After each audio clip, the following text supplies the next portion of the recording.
Hello and welcome back. If you're looking to become a stronger, more injury-resistant runner, then this video is going to be for you. I'm going to go through some of my favorite exercises that you can do at home with minimal equipment to try and improve your running strength, power, and also become a little bit more injury-resistant.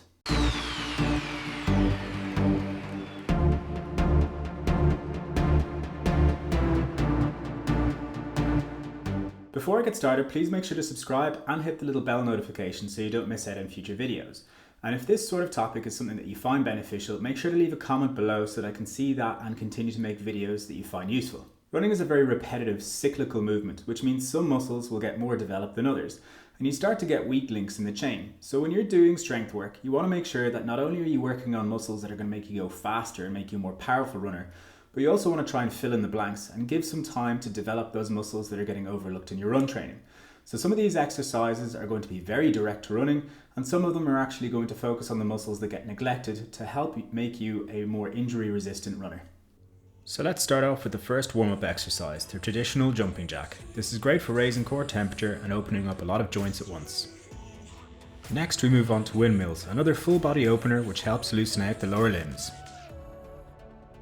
Our final warm-up drill is ankling drills. These are fantastic for both activating and strengthening. Just make sure to try and fix the ankle and use it like a spring. Strength training is not all that popular with runners simply because it tends to leave people a little bit sore, and if you're sore it makes it harder to run.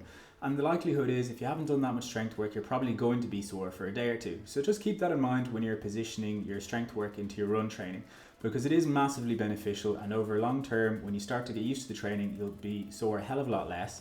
And you'll actually start then to become a more powerful, faster runner, and you will start to see the benefit. So just keep in mind the timing of when you place these sessions so that it doesn't impact your running too much. Now we move on to our first major exercise, and that is the reverse lunge. Start by getting your balance and then take a smooth stride in reverse, keeping a tall posture.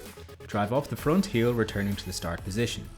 Just be careful to keep the front knee straight and perpendicular to the ground. This is great for developing a strong leg drive and opening up the hip for a longer stride. Now the raised split squat. Get your footing and descend smoothly.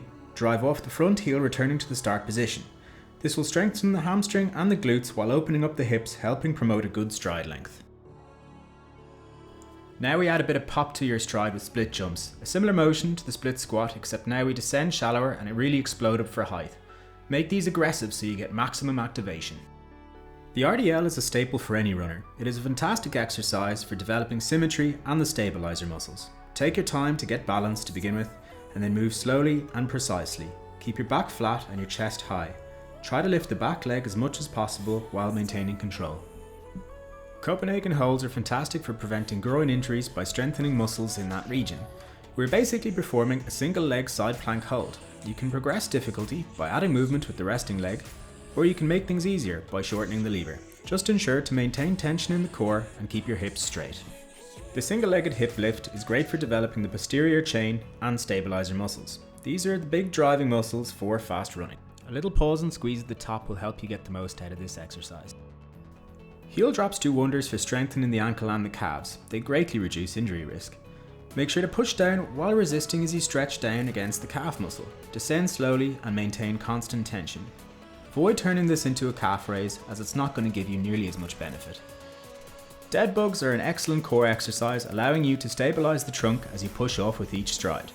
Make sure to be slow and controlled while keeping your head off the ground and the small of your back pressed into the floor. A large majority of the runners I worked with had very tight, immobile shoulders. Lying slides will do wonders for freeing up achy shoulder muscles and the neck. Make sure to keep your wrists and elbows flush with the ground as you move, and keep the small of your back pressed into the floor. A slightly more difficult exercise is the standing behind the neck press. Press the broom overhead and keep the bottom of your ribs pulled down towards the floor to avoid arching the back. So here's a little workout you can do at home with very little equipment. You start off with the warm-up and then progress through the main exercises and then to the supplemental exercises. If you want to make things more difficult, you can add a little bit of weight, you can add more reps, or you can take a little rest away. But this workout will be fantastic as a standalone to help supplement your run training.